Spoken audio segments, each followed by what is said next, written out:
Hey, hi guys. I just want to say thank you to everyone who responded to the survey. I'm going to start today by just going over some of those results with you and sharing what your classmates had to say. This data is from 4 p.m. on Thursday, so if you have not responded by 4 p.m. on Thursday, your numbers are not included here. The first question, I asked you to choose one of the following statements that most coincides with your beliefs currently. So the options were that I believe evolution is a fact, I believe evolution is impossible, I'm not sure how I feel about evolution, but I'm interested in learning more, I have no opinion and I have no interest on the topic, or evolution is just a theory and not necessarily true. So 8 of you said that you believe that evolution is a fact, while 4 of you said that it was impossible. 20 people, so this was the majority, they said that they're not sure how they feel, but they're interested in learning more. And 12 people said that evolution is just a theory and not necessarily true. The second part of the survey asked you to evaluate the statement. So 100% of you said that you agree or strongly agree with the statement that it's important to look at the evidence and be informed on a topic prior to forming an opinion. Then I asked if you were confident that you could define the words evolution and natural selection without the help of the internet. 26 of you said that you could not define evolution, while 18 of you said that you thought you could. 29 people said that they could not define natural selection, and 15 people said that they thought they could. Okay, so if you are not confident that you think you can define these terms, I would definitely challenge you just to not make a definitive claim about what your belief is on the topic until you're a little bit more exposed to some of the evidence that I'm going to present, and then some of the theories around evolution. So the more informed you are, the stronger your opinion will be. So I would just ask that you remain open to the different things that I'm going to present to you, but you still question them. You should question what I'm telling you. You should question the articles that I ask you to read. You should question everything. And that's being a good scientist. So those are skills that you should have and that I want you to have. I'm asking you to definitely remain skeptical, be skeptical, but consider what is being presented as well. Okay, so I'm going to pull out a couple of the quotes from your surveys. So these are the things that you wrote after you watched the video that I gave you. One person said that, I feel that so far there is no actual proof that there is one right way of evolution. Is there other possible theories that we haven't heard of? If something can't be proven, is it true? They need to be open to new opinions, and that all of the opinions can be counted as theories until proven as fact. So I just want to address these 3 statements because scientists don't try to prove anything. So whenever a scientist proposes a new theory, they would never say, this is a fact, this is right, this is the truth. They would say, this is the data that I've collected, these are the observations that I've made, and this is my best explanation so far based on that data. But they would never say that they are correct. They would always invite other scientists, other people to challenge their ideas in case there's a better explanation out there, because science is about seeking truth. It's never about claiming that you're right, okay? So when you're looking at a scientific theory, these are just some suggestions that you could use to determine if you think it's a valid theory or not. Consider if it's supported by different lines of evidence. So are there multiple fields that agree with, that support this theory? Is there data collected in multiple fields? If there's data from the field of chemistry and life science and psychology and sociology and all of these things, all of these different fields have lines of evidence that support the theory, that strengthens that particular theory. Think about if it's consistent with other known facts. So are there observations that conflict with that particular theory? And if there are, they would make you more skeptical of whatever's being said. Is there consensus? So do most scientists or experts in that field agree with whatever theory is being proposed?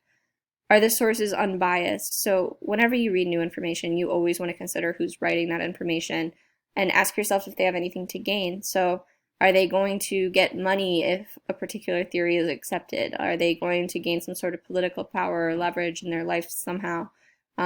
If they do have something to gain based on the results, you would always want to be more skeptical of whatever it is that they're proposing. Has the theory held up to scrutiny? So have other people had a chance to, attack the theory? You always want to invite attack in science, because the longer it holds up to scrutiny, if it can hold up to those attacks, it makes that theory stronger. Is it testable? So is the theory able to be the basis of new experiments? Are you able to, design a test and collect data and speak about whether that data supports or does not support that theory? And then finally, is it revisable? So when people do run those experiments, when people do run those new tests, are you able to revise the theory to fit the new information that's being presented? If you're able to revise, that strengthens that theory as well. Okay, the second set of quotes has to do with this perceived conflict between faith and science. So I'm going to read these 3 quotes. It won't hurt to learn about why other people tend to believe in evolution, but I personally won't set aside my faith while doing so. But I'll always be receptive to learning a bit if it's mandatory. I feel like having the thought that humankind has evolved may be false. However, whatever someone believes is still a belief, and words simply won't change their mind.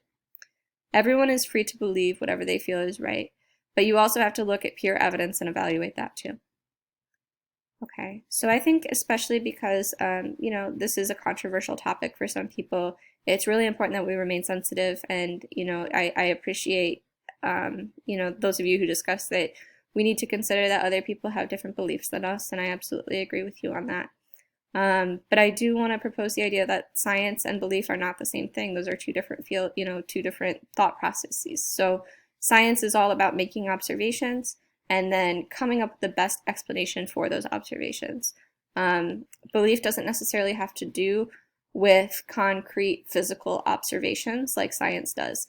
So I would just suggest that science and belief are two mutually exclusive things. It doesn't make sense to say something like, oh, I believe in the Big Bang Theory. Science is not a belief. It's an explanation for evidence that's being observed. If you're interested in this topic, there's a TED Talk linked here with a physicist, James Gate. He's talking in here about how he reconciles his career as a scientist with his religious beliefs. Okay, so since most of you said that you do not know the definitions for evolution and natural selection, I'm going to just provide my definitions and then give you time to think about them. So we'll definitely get into more detail with these later, but I just want you to kind of start to mull this over. So evolution, I'm calling the change in allele frequencies in a population over time. So if you remember, alleles are just versions of a gene. And I'm saying that evolution, the definition for evolution is that those alternative genes, how often they show up, changes throughout generations over time.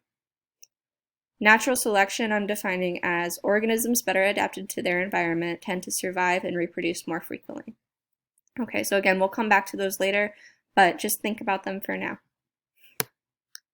For today's assignment, I want you to watch this video and then answer these interpretation questions. So this is an allegory called Plato's Cave. It's about 3,000 years old, and it's used a lot in different philosophy courses to talk about how we as humans deal with new information and how we interpret that within our current understanding of the world. So I want you to think about how this applies to your life and just society today while you watch this video. This will be posted on Classroom along with the document that I want you to address these questions that are in this document, and then that will be your grade for today's due day. All right, thank you so much for watching, and let me know if you have any questions. Okay.